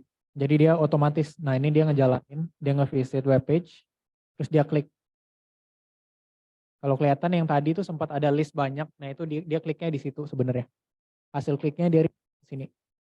Nah kalau dia nggak ada komponen yang contain kata type, dia bakal error. Kira-kira end to end test kayak gitu. Nah di beberapa tool kayak Cypress kita bisa record. Jadi kalau ada error kita bisa record, kita bisa kirim ke tempat komunikasi atau mungkin Discord, mungkin Slack. Nah itu bisa membantu. Jadi kita nggak usah ulang-ulangin dan bukti software errornya itu ada. Jadi kita bisa reproduce, kita bisa bikin ulang errornya. Sorry. Ya, oke. Unit test. Nah, unit test itu lebih ke testing satu function. Ini tes paling kecil, jadi dia cepat. Nah, unit test itu harusnya lebih reliable karena dia nggak dependent ke komponen lain. Gitu. Nah, dia isolate failure, reliable sama fast. Nah, itu yang tadi yang kita ngomongin feedback loop yang ideal. Nah, ini dengan unit test sebenarnya. Cuman balik lagi di unit test itu kita nggak bisa ngetes semuanya. Next, Jen. Nah, ini ada contoh unit test. Unit test misalnya yaitu dia cuman ngecek di sebelah kiri itu contoh code-nya, di sebelah kanan itu contoh output di terminal. Jadi itu cuman ngecek satu itu sama dengan satu enggak. Nah kalau ada function ya kita ngecek output function sama dengan expected atau enggak. Nah selanjutnya ada integration test. Integration test itu dia ngambil beberapa unit, dia tes jadi satu kesatuan. Nah kelemahan dari unit test itu walaupun unitnya dia kerjanya sesuai dengan ekspektasi di di ranahnya dia sendiri, di unitnya dia sendiri. Dia mungkin waktu diintegrasin ke komponen lain dia enggak sesuai. Nah, integration test itu kita solving problem itu. Contohnya apa? Contohnya kita koneksi ke database. Koneksi ke database atau kita integrasi ke third party library atau apapun itu. Nah, itu bisa kita tes pakai integration test. Ini contoh approach integration test. Ini mungkin agak susah lihatnya. Cuman angkanya hurufnya kelihatan nggak ya yang hitam ya M1, M2? Kelihatan ya? Nah itu yang di kiri kan ada M1, M2, M3, M4. Nah ini bottom up itu dia dari bawah. Jadi yang pertama dia tes 567 kan. Habis itu dia cek semua interaksi, jadi sampai layer atas. 567 sama 234, semua interaksi dites. Di baris yang kedua ini. Nah yang baris ketiga ini dia udah ngetes semuanya. Jadi situ ada 1 sampai 7. Kalau yang di atasnya yang 1 kan belum ada tuh. Kalau yang di tengah. Nah selanjutnya ada top down. Top down ya dia dari atas ke bawah. M1, 1, 2, 3, 4, dan seterusnya. Nah satu lagi hybrid. Nah kalau hybrid dia kalau hybrid atau sandwich biasa dia ngetes, kita pengen ngetes di bagian 2 sama 3. Kita bagian kita tuh di 2 sama 3. Nah 1, 4, 5, 6 bisa jadi ini komponen dari third party atau apapun. Kita nggak tahu itu apa. Nah jadi kita ada bottom up, ada top down. Jadi kita komponen kita fit. Nah kalau pengen research itu kalau kita testing integration ada stub, ada namanya stub, ada namanya driver. Mungkin ini agak aneh, cuman driver itu kita ngesimulasiin yang manggil functionnya. Kalau stub kita ngesimulasiin function yang dipanggil. Jadi kayak ya kita anggap ini misal di mocking. Jadi kayak responsnya udah pasti static gitu. Jadi kalau kita kasih kita function ini, function A udah pasti return value 5 gitu. Misal kita bikin kayak gitu. Nah itu biasa kita pakai mocking di situ. Nah biasa jadi seberapa banyak tes yang kita perluin. Nah kalau Google ini benchmark baseline dari Google ya. Google suggest-nya itu 70% unit test, 20% integration sama 10% end to end. Balik lagi ini tergantung case. Cuman buat start biasa kita bisa mulai dari value dari rasio yang Google suggest. Nah sekarang kapan kita pakai unit test, kapan kita pakai integration test, kapan kita pakai end-to-end test. Biasa kalau kita pakai software, misalnya ada error nih, kita ada error, kalau di API ada error code 500, misalnya internal software error. Kita ada error di server, kita nggak tahu errornya apa. Nah kalau end-to-end test kita bisa tahu itu error internal server, ada error masalah di backend, cuman kita nggak tahu itu apa. Kalau kita pakai integration test mungkin bisa kasih tahu, ternyata database-nya nggak ke-connect nih. Atau mungkin nanti komunikasi code-nya ada yang nggak sesuai. Nah itu kita bisa tahu di integration test. Kalau unit test, kita bisa tahu spesifik function-nya. Misalnya ada hashing algoritmnya salah.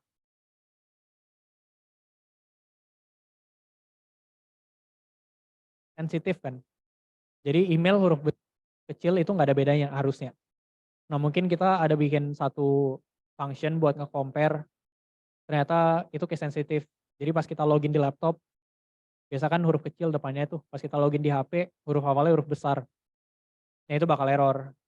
Yang kayak gitu. Nah itu kita bisa tahu di unit test kalau yang spesifik. Nah mungkin itu tadi sekilas tentang EDD, tentang automated test. Nah sekarang kira-kira apa sih kerjaannya QA di culture DevOps atau agile, geraknya cepet gitu.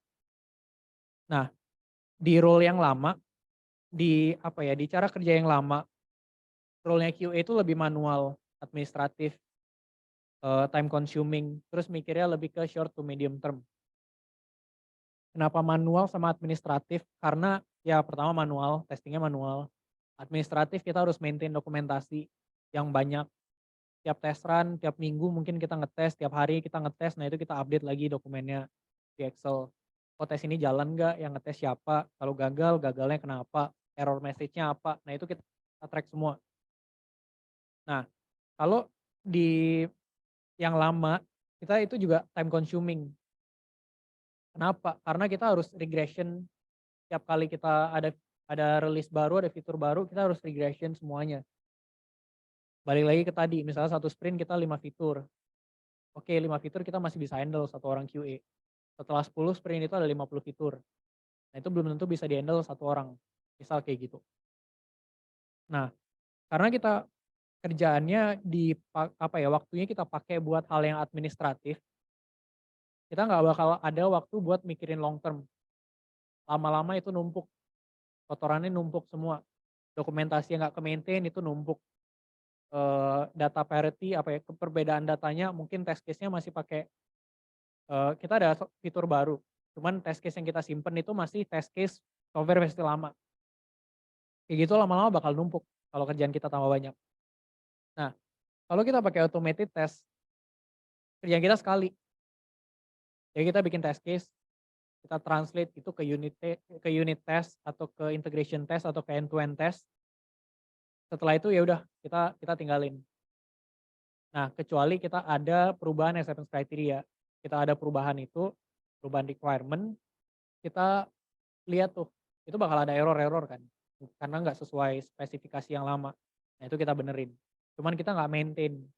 Jadi kalau kita unit test itu, kalau di run, dia bisa kasih tahu berapa yang gagal, berapa yang berhasil, karena apa gagal, terus persentase yang gagal berapa, test coverage berapa persen, itu biasa bisa dihitung. Nah, jadi kita jauh lebih gampang kerjanya. Kita capek di awal, karena kita harus setup, kita harus spend waktu buat mikirin test case yang sesuai dengan requirement. Nah, cuma nanti kita bakal save waktu di belakang, gitu. Semakin banyak fitur, kita kalau yang manual kan kita kayak linear kan, semakin banyak fitur tuh kerjaan kita semakin banyak. Nah, kalau ini enggak juga, bisa aja malah turun. Karena mungkin ada case-case yang emang udah dites gitu. Jadi misal ya mungkin ada side effect dari software. Misalnya ada ini deh, kita nambah payment method. Tadinya di Tokped kita cuma bisa pakai bank transfer, sekarang kita bisa pakai GoPay misal. Nah, kalau kita manual kita harus ngetes end to end tuh. Invoice-nya kebikin enggak, habis itu transaksinya ke record dengan benar enggak, kita push ke software akuntansinya dengan benar enggak. Nah, kita harus tes satu-satu. Kalau automated test bisa aja itu dua metode transaksi berbeda, routing ke satu function yang sama buat kelanjutannya, buat itu bikin invoice, buat itu nge-push ke software accounting. Nah, itu udah ketes semua. Jadi kita nggak kerja 2 kali gitu. Nah, dengan itu waktu kita bisa dipakai buat hal yang impact-nya lebih gede. Nah, ini ada dua tren. Jadi QA lebih konsultan sama strategis. Konsultan itu lebih ke ini. QA punya awareness tentang gimana cara kita ngukur quality. Gimana cara kita bikin software yang quality-nya tinggi, gimana kita ngetes, gimana kita nge-track, gimana kita release, gimana kita monitor, itu QA harus tahu itu semua. Nah, sedangkan developer belum tentu tahu. Kenapa? Karena mereka fokus di coding. Mereka nggak ada waktu buat ngertiin hal-hal yang lain gitu. Nah, QA bisa lebih ke consulting, bantuin developer buat gimana sih kita bikin test case yang bagus, gimana sih kita bikin automated test yang bagus. Ada yang namanya misal tes heuristik. Ada beberapa lah. Cuman salah satunya itu kalau misalnya kita ngukur list, gimana kalau listnya kosong, misalnya di tabel deh, software yang sering dipakai ya. Misalnya tabel, misalnya di kampus SKS, mata kuliah apa aja yang kita ambil. Nah, kalau kita nggak ngambil mata kuliah sama sekali, kalau count dari listnya itu 0, kita harus display apa? Apa benar-benar tabel kosong? Apa kita kasih tahu, oh ini di list nggak ada apa-apa. Nah, kalau misalnya kita di satu tabel kita display 10 gitu. Kalau misalnya kita mau lihat ke 15, kita harus next page. Nah, kalau kita jumlah di tabelnya terlalu banyak gimana? Kalau di dalam range gimana? Terlalu kecil gimana? Kayak gitu-gitu. Yang bisa diukur itu ada cara-cara, ada guideline buat bikin test case sebenarnya. Itu test heuristik. Nah mungkin QA ada knowledge tentang itu. Nah engineer belum tentu ada knowledge. Engineer mungkin lebih ke optimisasi code, lebih ke query-nya gimana cara lebih bagus, performance lebih cepat. Nah QA bisa oper ilmu di software quality. Nah kalau yang strategis itu lebih ke tes tes strategi. Jadi di QA biasa bikin test case, tes skenario, sebelum itu dia bikin tes strategi. Jadi kita bikin fitur, itu kita harus tahu cara ngetesnya gimana. Misal integrasi sama bank. Nah itu ya mungkin ada nyelip-nyelip security, ntar ekspornya gimana, kita rekonsiliasinya gimana. Nah mungkin ada fitur-fitur yang kita susah buat automated test. Contohnya apa? Contohnya generate ekspor PDF. Misal rapor deh kalau kita software buat anak SMA gitu. Nah itu kita susah buat tes yang automated. Kenapa? Karena itu ekspor, misalnya kita bikin HTML, kita ekspor ke PDF. Susah banget buat bikin code kayak ini bener gak ya? Ini lurus gak ya? Di tabel dengan logonya, dengan teksnya semuanya lurus gak ya? Nah itu susah buat ngelihat, buat kita bikin code di situ. Nah jadi masih ada tempat buat manual testing. Jadi tes strategi itu lebih ke, oh kita mau shipping fitur A nih. Kira-kira kita ngetesnya gimana ya? Yang bagus. Kita perlu apa ya? Apa perlu bisnis kasih tahu, apa kita perlu data dari tim bisnis, apa kita perlu involvement dari third party, kita perlu bantuan dari tim infra mungkin buat ngetes load-nya segala macem. Nah itu ada, kalau kita bisa automate, kita bisa punya waktu lebih banyak buat QA, buat mikirin long term. Nah itu secara long term lebih bagus. Karena kalau kita timnya udah gede, kita nggak mungkin kita semuanya manual.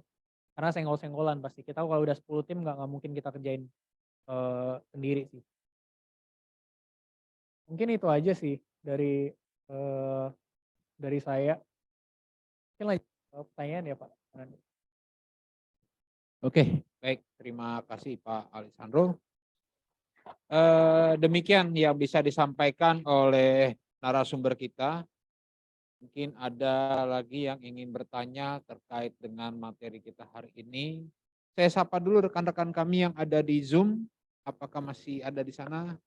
Halo rekan-rekan semua, mungkin adakah yang ingin bertanya melalui fitur Zoom-nya, melalui fitur chat yang ada di Zoom?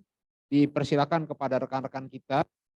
Sambil menunggu untuk pertanyaan dari rekan-rekan kita yang ada di Zoom, saya sampaikan dulu kepada rekan kita yang ada di sini, yang offline hari ini, adakah yang ingin bertanya terkait dengan materi kita tadi?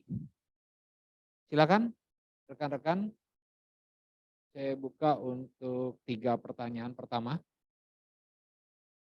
Mari. Kan, ada? Atau mungkin yang dari Zoom ada yang ingin bertanya? Jadi sudah dijelaskan oleh Pak Alessandro ya, bahwa testing itu penting. Ya, testing itu penting. Apalagi kita ini orang sistem informasi itu pasti kita menjual apa? Menjual aplikasi, betul nggak? Ya kan, berarti kita tidak akan heran dengan yang namanya pengembangan sistem. Ya kan? Nah, contoh yang paling gampang adalah begini. Kalau kita misalnya nanti punya suatu produk kita mungkin dalam bentuk aplikasi gitu ya. Tentunya aplikasi ini kan akan kita pasarkan, betul ya? Aplikasi akan kita pasarkan, akan digunakan oleh konsumen gitu kan. Nah, kalau misalnya di dalam aplikasi yang kita buat itu kita tidak melakukan yang namanya testing secara sempurna, pasti akan memunculkan yang namanya bug. Betul kan? Nah, kalau kita sudah memunculkan bug, error, kira-kira konsumen mau pakai nggak? Nggak mau kan? Ini pentingnya apa yang tadi diutarakan oleh Pak Alessandro ya. Jadi testing itu sangat penting. Pengujian terhadap produk, terhadap jasa, ya, terhadap aplikasi yang kita punya itu sangat penting. Kenapa? Ini yang sangat penting. Yang pertama, kalau kita menjual suatu produk kepada end user, kepada pengguna, ya kan, kemudian pengguna itu merasa puas, maka yang pertama kali itu adalah di mereka itu pasti akan ada timbul suatu kepercayaan. Saya percaya terhadap produk yang dijual oleh misalnya Mas ini siapa namanya Mas? Hah? Yuwiki. Dwiki ya, misalnya Dwiki nanti menjadi seorang ini ya kan, programmer gitu kan. Kemudian mungkin punya punya perusahaan gitu kan. Lalu dia bisa menjualkan sebuah beberapa produk aplikasi gitu kan. Lalu mungkin aplikasi tersebut dipakai oleh seorang konsumen kan. Lalu konsumen itu merasa puas. Berarti kan konsumen yang puas memakai produk kita berarti dia percaya, betul nggak? Kenapa dia percaya? Karena dia sudah terpuaskan dengan produk yang kita punya. Itu pertama ya, dia percaya. Yang kedua apa? Akan menaikkan yang namanya kredibilitas dari perusahaan kita sendiri. Ya kan? Karena sudah percaya, sih punya nama perusahaan kita kan. Yang ketiga, jangan lupa, kan yang namanya software development bukan cuma satu, banyak kan. Berarti apa? Kita mampu untuk bersaing, berkompetensi dengan perusahaan-perusahaan lain kan. Betul nggak? Nah ini harapannya adalah itu. Sehingga tadi yang dikatakan oleh Pak Fernando Alessandro. ada yang bertanya dari ada BSI Dari? Tasikmalaya. Dari mana Pak? Tasikmalaya. Tasikmalaya. Oke, baik. Silakan. Oh ya, sudah menyapa. Silakan diperkenalkan namanya ya. Rekan kita yang ada di Tasikmalaya. Silakan, Dek. Assalamualaikum warahmatullahi wabarakatuh. Perkenalkan, nama saya Aldi Jaya Mulyana dari BSI Tasikmalaya. Izin bertanya, Pak. Kayak tadi kan ada metode SDLC dan Agile. Dari kedua metode itu apa sih metode yang sering digunakan di dunia industri? Sama yang tadi kan ada Resepia ya. Nah, untuk tools yang biasa digunakan Resepia itu apa? Apakah Postman ataupun yang lain? Dan untuk tadi untuk security, salah satu contoh security yang aman dan disarankan itu apa sih Pak? Soalnya kan security juga salah satu penunjang baiknya dalam suatu membuat website. Kan kadang-kadang ketika kita ingin simple berarti security-nya kurang. Tapi ketika kita ingin lebih baik pasti sepertinya lebih aman.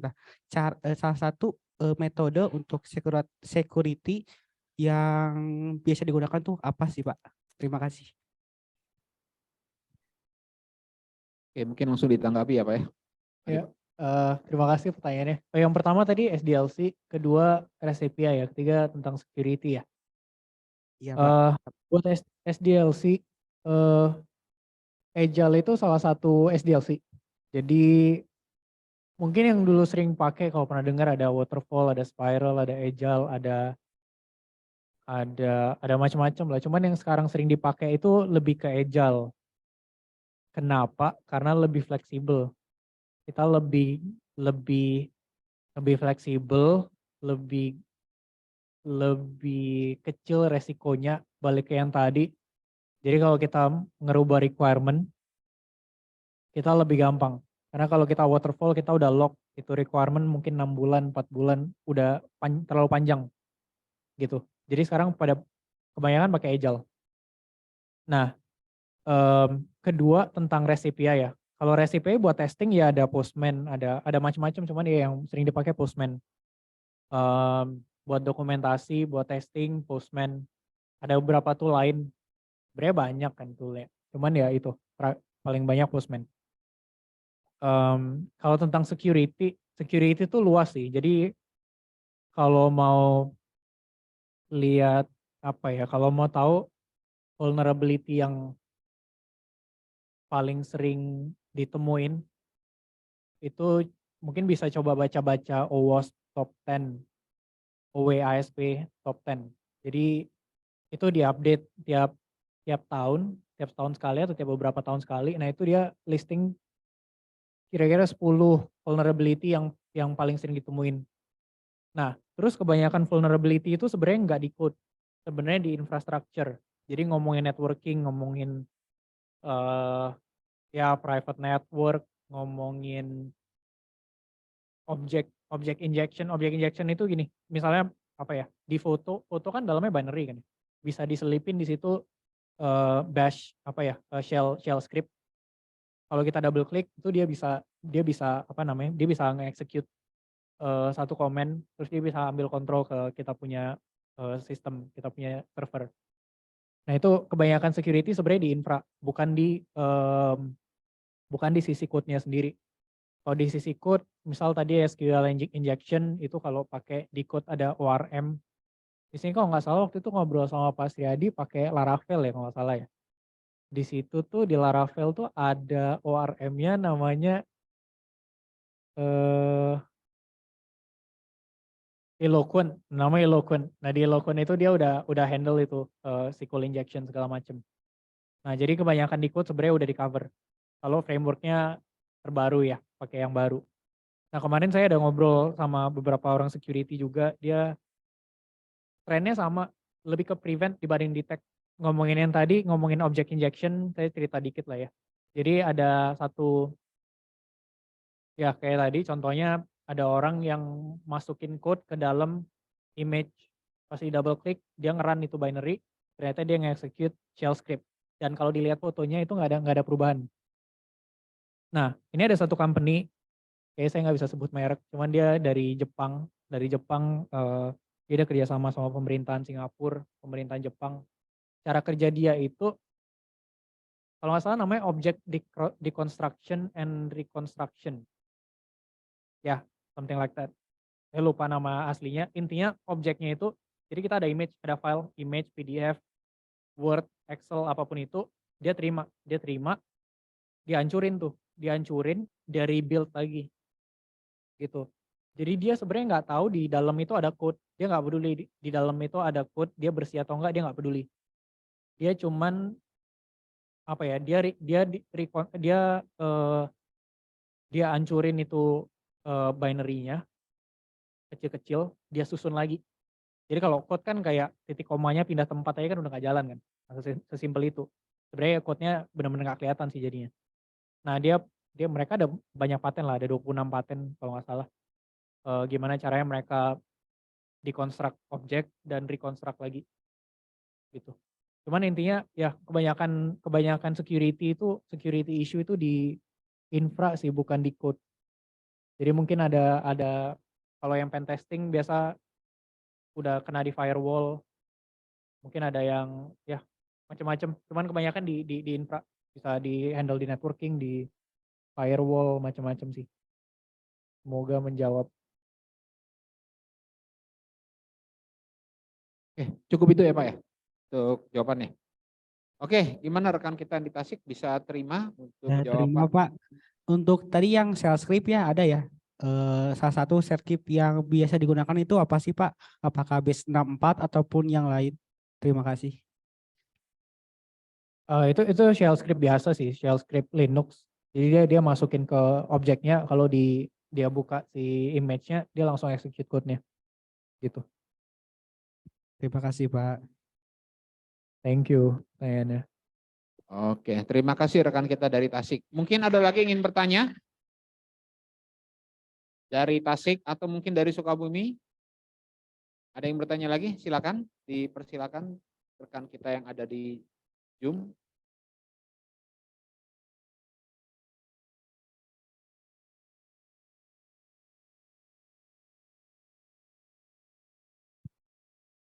Ada lagi? Oke, baik. Mungkin di sini tadi rekan kita tadi udah bertanya ya, sebelah kanan kita, mungkin sebelah kiri ada yang bertanya nih. Siapa nih kira-kira?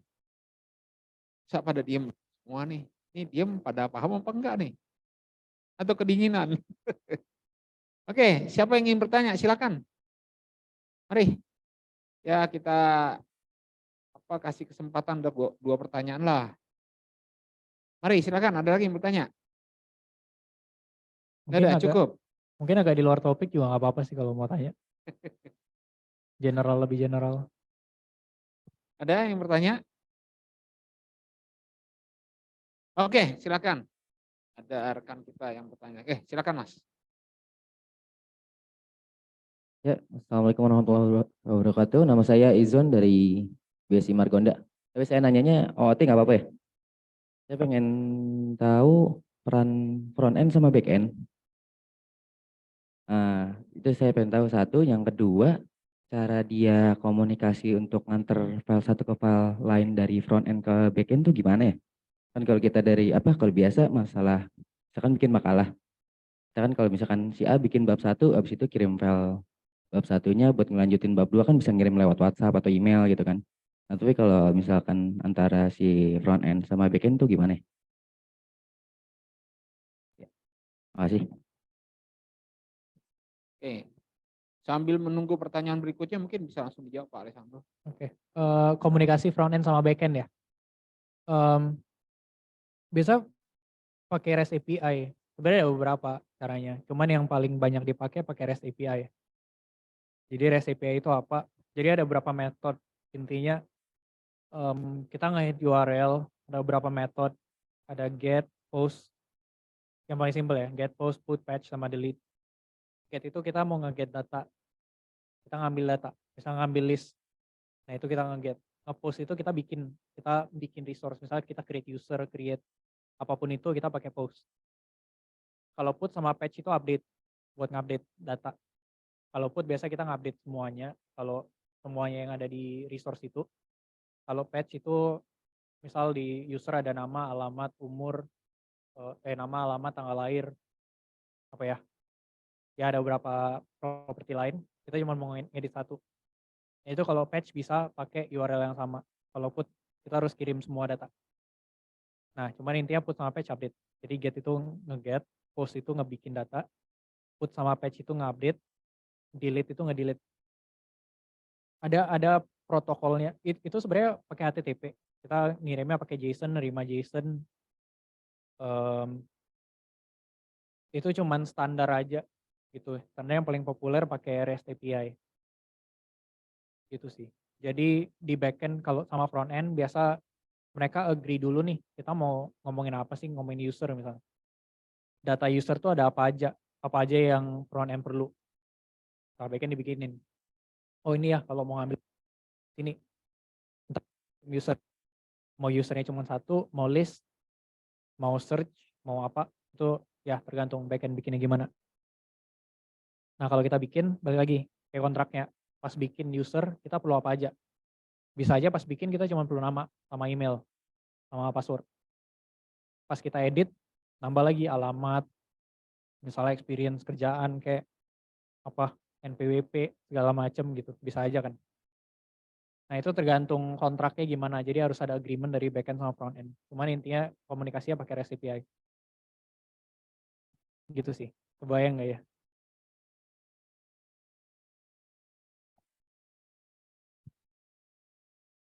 Masih nanya lagi? Oke, mungkin masih belum puas. Silakan. Ya maaf, saya nggak tahu tadi katanya pakai JSON ya? Iya saya nggak masih belum tahu tuh kalau JSON maksudnya tuh apa, kayak apa aplikasi kah atau apa gitu? Itu aja. JSON itu cuman apa sih, format representasi objeknya. Pernah pakai XML nggak? Intinya ada key value lah. Jadi ada gimana ya jelasin ya? Kayak Di semester 5 Mas Andro dapat ke web service-nya termasuk XML. I see. Ya, jadi ada XML, dulu pakai XML, yang baru pakai JSON. Nah, ya itu mungkin belajar di semester 5 ya, kayak kata Pak Sriadi. Cuman intinya itu key value store lah, kayak kita punya objek nih. Kita punya objek kan ada propertinya, namanya apa, umurnya berapa, alamatnya di mana. Nah itu kita representasinya pakai JSON, kita reformat pakai JSON. Coba di Google aja JSON. Cuma itu cuma format representasi data aja. Cukup? Cukup. Oke, baik. Ada yang mau tanya lagi? Silakan. Oke, baik. Wah, rekan kita bertanya lagi nih. Oke, silakan. Sebutkan nama sama kampusnya ya.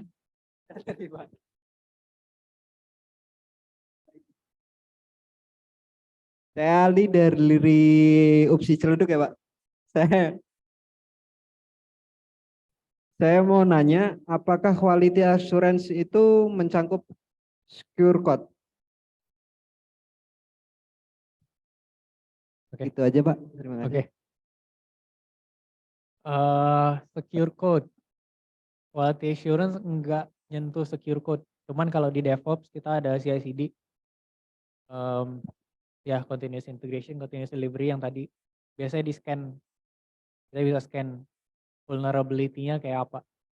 Atau ada beberapa tool lah buat nge-scan kira-kira ya code yang kayak gini nggak secure, misalnya apa ya? Misalnya pakai Java, pakai OOP, kita pakai variabel static.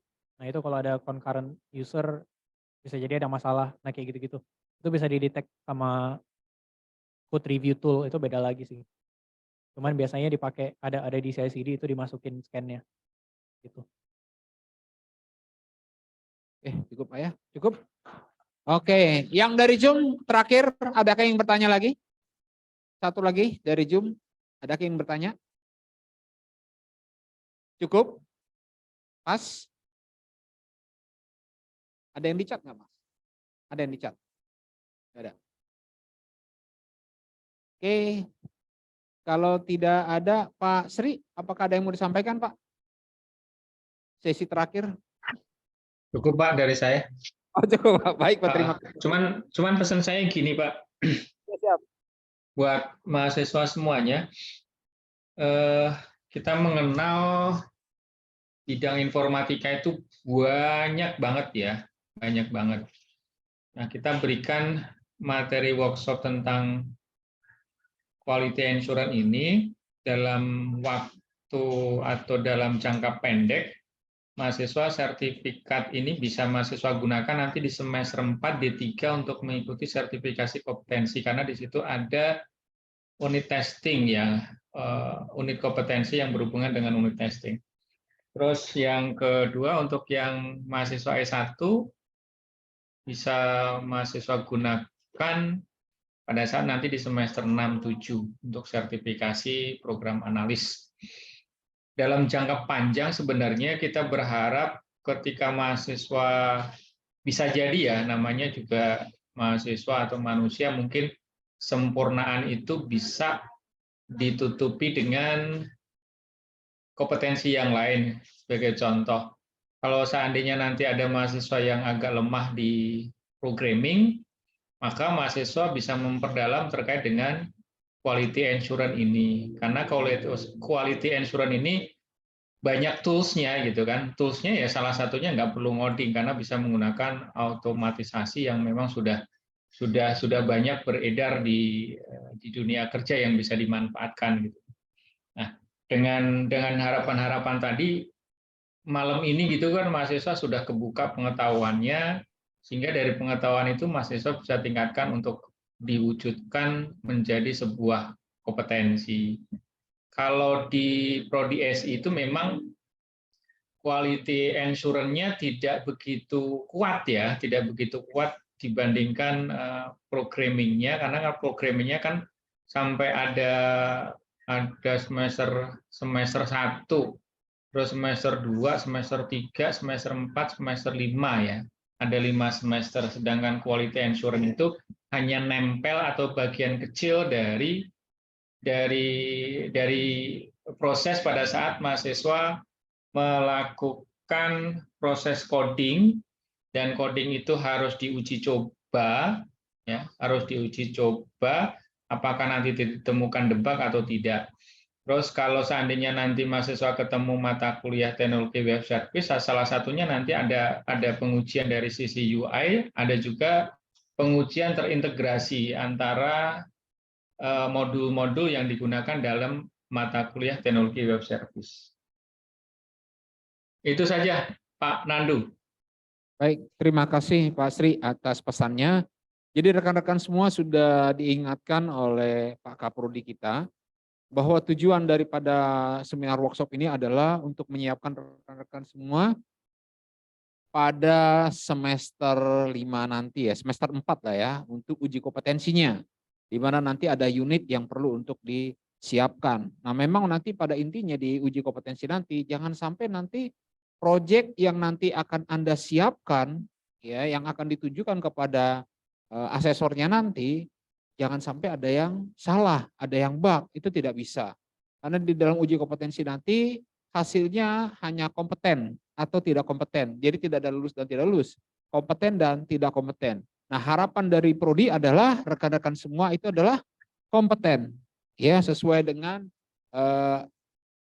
harapan dari kita semua ya. Jadi nanti Anda siap untuk kerja sesuai dengan standar kompetensi kerja nasional Indonesia yaitu SKKNI yang nanti akan Anda hadapi ujiannya. Nah, ujiannya itu apa? Ya tadi sertifikasi kompetensi dengan program-program yang sudah Anda siapkan pada mata kuliah seperti web program ini kan. Ada proyek-proyek yang harus Anda siapkan, yang Anda tunjukkan pada saat uji kompetensi nanti. Oke, terima kasih Pak Sri atas amanahnya kepada mahasiswa-mahasiswa yang ada hadir di seminar kali ini. Oke, yang terakhir kita dokumentasi dulu ya Pak Aye ya. Oke, kita dokumentasi dulu. Mungkin rekan-rekan bisa untuk berdiri. Mari Pak Alessandro kita di sini biar kita bisa foto bersama. Yang Zoom juga sama ya Pak ya? Yang Zoom bisa foto bersama juga ya? Oh ya gimana nih Pak Aye? Iya, ya kan tuh Bu Ani langsung bangun. Tadi Oke. tidur. Silakan Pak Aye nih. Oke.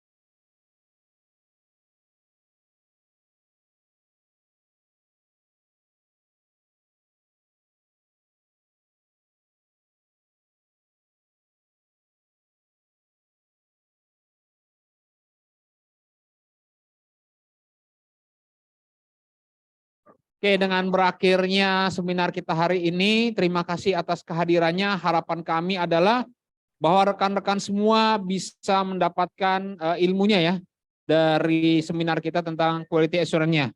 Kemudian kami segenap panitia seminar hari ini mengucapkan terima kasih atas kehadiran Anda. Kalaupun ada kekurangan dari acara seminar ini, kami minta maaf kepada rekan-rekan semua. Terima kasih, selamat malam semuanya. Selamat malam yang di Zoom. Terima kasih Pak Agung Wibowo, terima kasih Bu Anik Andriani, kemudian dengan Pak Dedi Supriyadi, terima kasih dan tentunya kepada Pak Kaprodi kita nih, Pak Sriyadi yang dari pagi sampai dengan malam. Terima kasih Pak Sriyadi.